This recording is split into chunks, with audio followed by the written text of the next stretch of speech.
Hello বন্ধুরা, তো দেখো আজকে বৈষ্ণব সবাই খেতে গেছি। মেয়ে আর আমি। দেখো ভাত দিয়ে দিয়েছে, আর রয়েছে কচু শাক আর বেগুন ভাজা।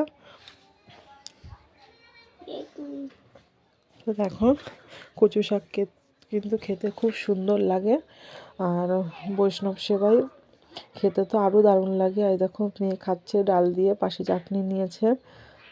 দেখো ভাতগুলোর কি অবস্থা করেছে। দেখো একবার ভাত খাচ্ছে, একবার জল খাচ্ছে, কি করবে ও নিজেই বুঝতে পারছে না। তো দেখো এটা হচ্ছে শঙ্কুদার হাতের রান্না। তো না বলাই ভালো যে কতটা সুন্দর হয়। দাদা খুব সুন্দর রান্না করে, আমার তো ভীষণ ভালো লাগে। আর অবশেষে দেখো চাটনি, পায়েস, মিষ্টি। মেয়েও খাচ্ছে। ও তো ভাত খাওয়ার জন্যই যায়নি, যখন থেকে আমার সাথে যাচ্ছে বলছে মা পায়েস খাবো, মিষ্টি খাবো। দেখো। তো চলো বন্ধুরা, কেমন লাগলো বলো। Tata, bye bye.